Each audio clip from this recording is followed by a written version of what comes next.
division. Yeah.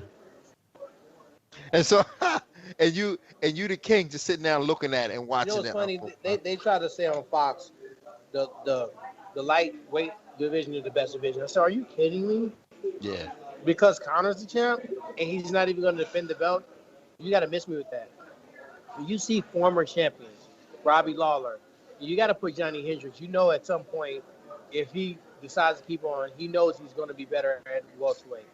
You got guys like him and Gastelum that aren't even in the rankings that are studs. Then you got Magny, Condon, you got Damian Maya, Wonder Boy, Masvidal, myself, Lawler. You got all these crazy killers, Cerrone, RDA, former champion that just came up. That's one division. Yeah, that's the toughest division in the world in any organization. It's not even questionable.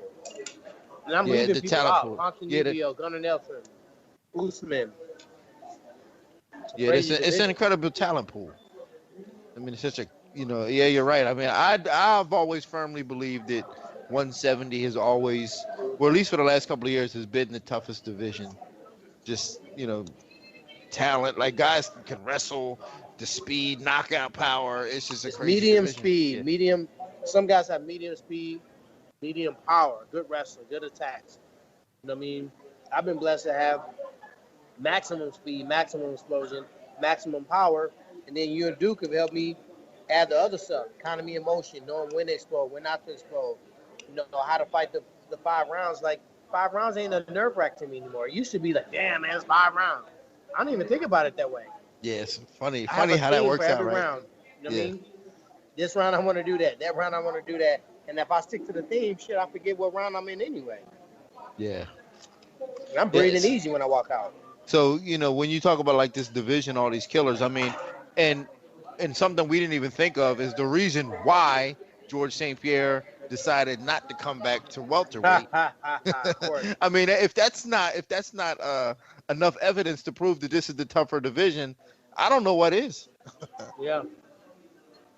I don't know what it is. So what's going on with that fight? You don't want them problems, man.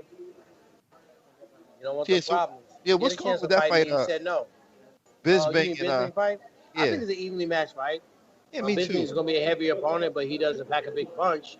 I mean, there's a lot of endurance. He can take a lot of abuse, which has never veered Carlos away. You remember the John Fitch fight? He beat John Fitch down forever. Remember, the Carlos Condon fight, the Parisian fight, the Hardy fight. A guy not going away has never discouraged Georges St. Pierre. He has the best timing as far as his punches to takedowns, and Bisping doesn't have the best takedown defense, but he does have the weight, and he does have the ability.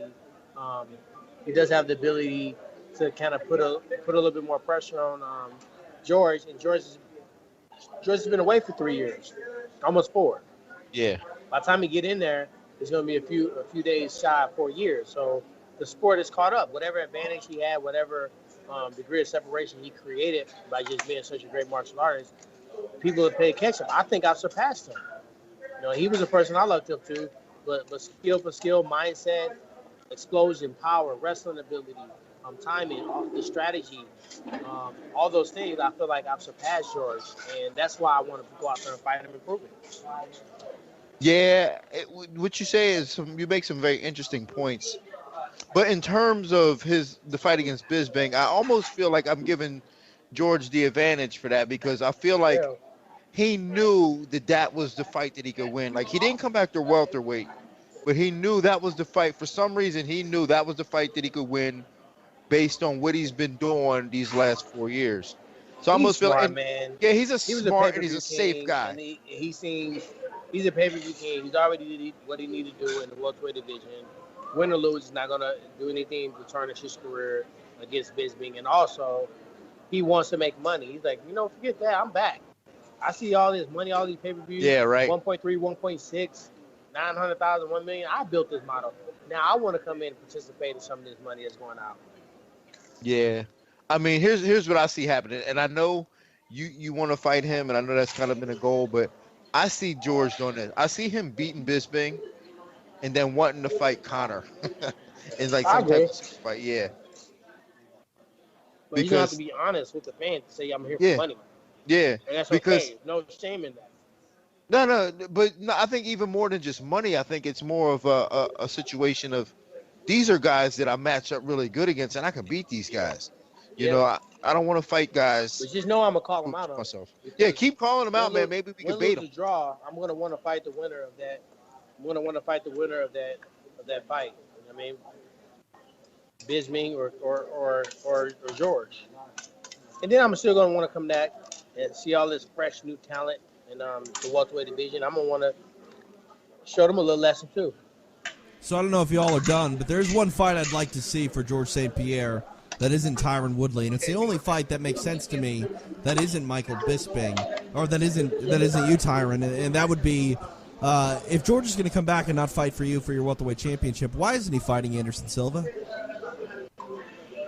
Because I think Anderson Silva is not the champion anymore. I think the time that the fight is interesting, everybody wants to see when they both the champion. So you think that Michael Bisping would outsell George St. Pierre at the pay-per-view box office? Nah. You mean if it was if it was Anderson Silva? Yeah. I mean, it's tough to say. Pay-per-views? You know, it's tough to say without fans just because Anderson Silva is starting to see the age catch up with him. He's still a phenomenal martial artist, but it's starting to get to the point where we can see the age difference kick in.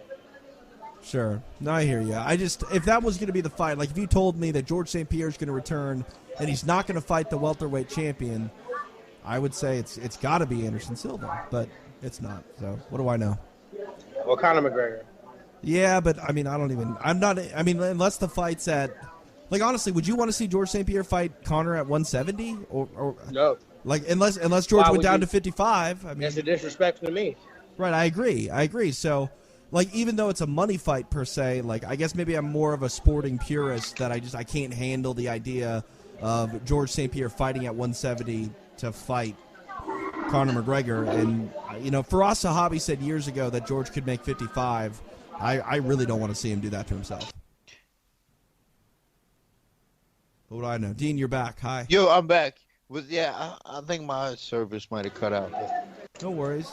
We were talking. If you were told before Michael Bisping was fighting George St. Pierre that GSP was going to come back and he was going to fight someone other than Tyron Woodley, would you be in line with me and think it would be Anderson Silva that he'd be fighting? Yeah, that's what I would think. Yeah. And that's a fight I would like to see. I'd like to see that more than Bisping, honestly. Yeah. Yeah, I mean, really? Well, no. I guarantee you one thing. 5 years ago, George St. Pierre would rather have that fight than Bisping, because obviously Bisping is the best he's going to be, but he beat Anderson Silva. Right. True. Even though it was a close fight. But I think skill wise, and just the style wise, Anderson is an easier matchup for George. Yeah. I mean, Anderson's not going to triangle choke or armbar George like he did Chael Sonnen. So therefore, it's a chance that he can take him down a lot. Yeah. And something about Anderson just not being as gritty as. Yeah. You know what I'm saying? The I age think. kicked in. Yeah. Like he's definitely slower and not as gritty as Bisping is going to be. But so, are we recording now? Oh, we're still recording. I was putting my MMA hat on. Yeah. We on a running clock, bro. We're not pulling punches over here. All right. I didn't know, man. I heard TJ talking in the chef in the back. Benefit from that running clock and fighting though. Goddamn, was that 10-15 minute round? That's something that you would thrive in. Oh yeah, for sure. Yeah, me and the Diaz brothers. Goodness. Yeah, tell me about it. So that's it, man. I think we covered everything, huh? We got it.